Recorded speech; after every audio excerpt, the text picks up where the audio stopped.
Welcome back here at the stage of the World Coffee and Good Spirits Championships Finals.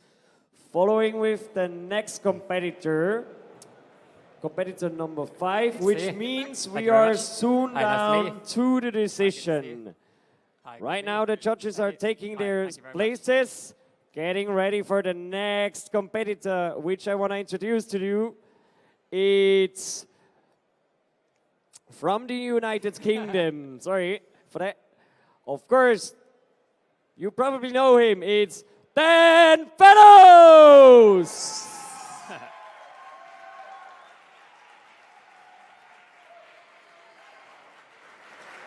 Okay, we all ready? Everybody ready? Woo! Okay, music please.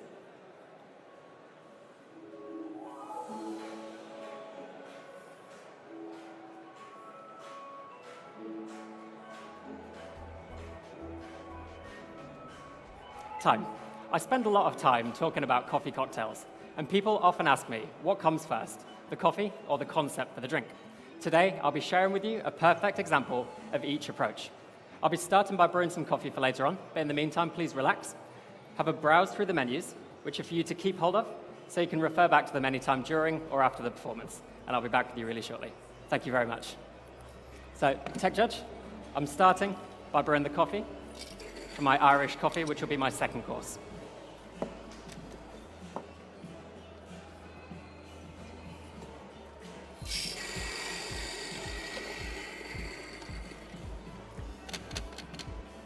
So the first drink I'll be sharing with you today is my cold designer beverage, which is called the Frozen Natural Experiment.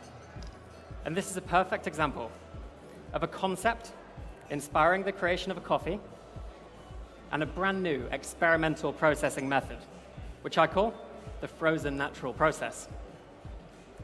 So the concept that inspired this process is to explore the effect of freezing temperatures on natural ingredients, such as blood oranges, grapes, and now for the very first time, coffee. So inspired by this concept, I approached Carlos and Patricia Poller, who are actually right behind you, and they agreed to carry out the experimental processing method called the Frozen Natural. In order to do so, first, perfectly ripe red Pacamara coffee cherries were picked before being frozen for 7 days. After this, the coffees were dried on raised African beds for a further 17 days. And after hulling, the coffee was roasted just 8 days ago. When brewed at this recipe, 19 grams in for a 38-gram yield, I'm able to highlight not only amazing clear flavors of raspberry and tropical fruit, but also an outstanding high coffee fruit sweetness. And this is what really excited me about the coffee. I'll be pairing the espresso with other ingredients affected by freezing temperatures. The first of which is blood orange. So I'm actually pulling your espressos over a 30-gram blood orange ice cube. And blood oranges grow in very cold temperatures overnight.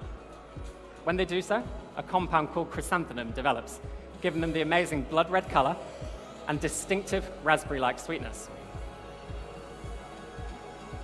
By adding the blood orange in the form of an ice cube, I'm able to incorporate that amazing flavor whilst chilling my espresso, so you can just see it there. The second ingredient that inspired the Frozen Natural Process is grapes, specifically ice wine. And I'll be adding this to your drink in the form of 30 grams of Peller Estate ice wine from Canada. So ice wine is truly unique because it's made from grapes which are frozen again overnight. They're immediately picked and squeezed, releasing just a single drop of intense raisin-like nectar. And it wasn't just me inspired by this. When Glenfiddich's Brian Kinsman visited Peller Estate, he was equally inspired to create Winter Storm, which is aged in ice wine barrels, given flavors of vanilla, lychee, and also golden raisin. So to the frozen base, I want to add depth and complexity. Got 10 mils of gin Meridor from the Loire Valley, which has an amazing citric acidity and a floral note. And I'm contrasting this with 10 mils of a 1 to 100 malic acid solution. And finally, to highlight that amazing coffee fruit sweetness, 10 mils of a cascara sugar syrup. So I'll be combining all of these ingredients together and shaking the drink down to a serving temperature of 0 degrees. At this temperature, I can highlight those amazing flavors and ingredients with high clarity, whilst shaking to create a smooth layer of creamy foam on top of the drink. So I'll do this for you now. This is the time to shout. Woo!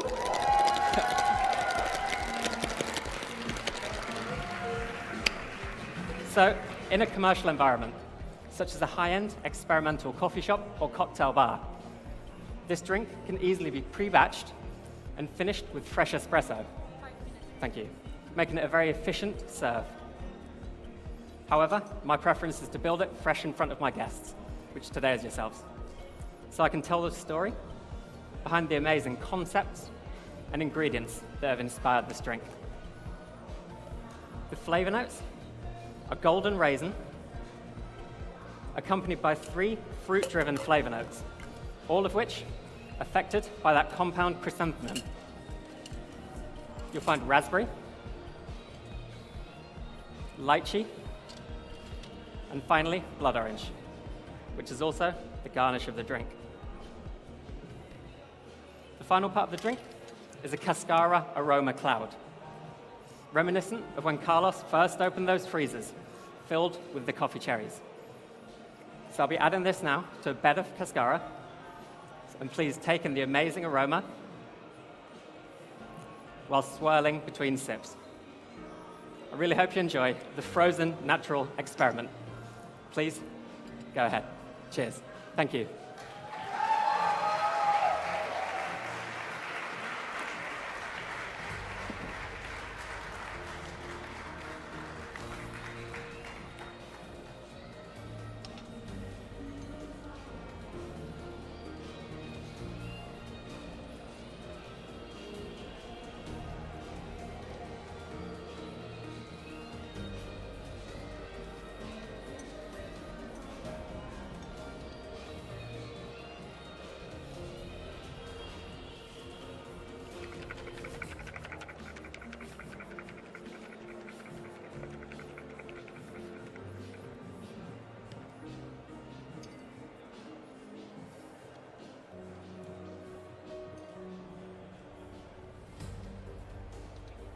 Thank you.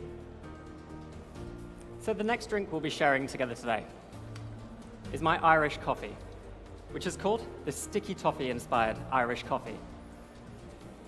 And this is a perfect example of a truly outstanding coffee inspiring a concept.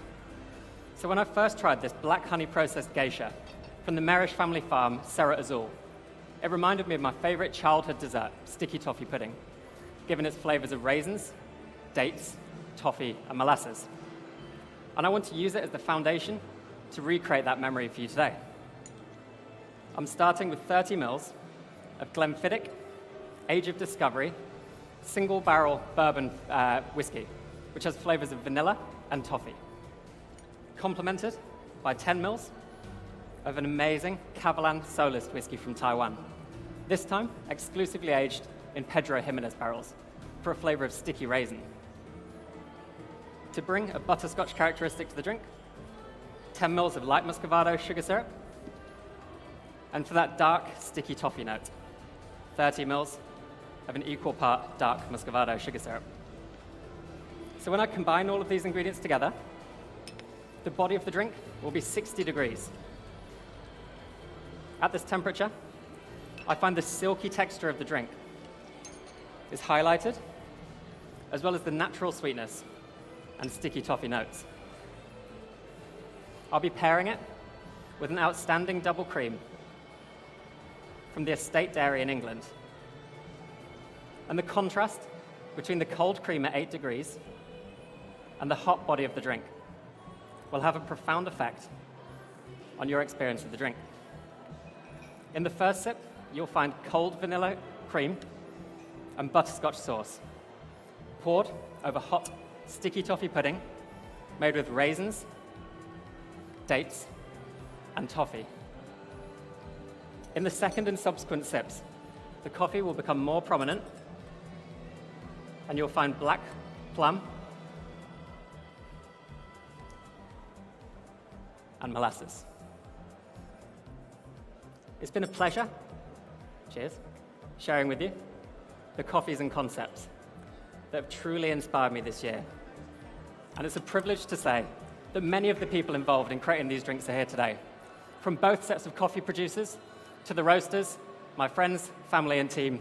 Everyone's here today. So on behalf of everyone, please enjoy. Thank you very much. Time. Yeah.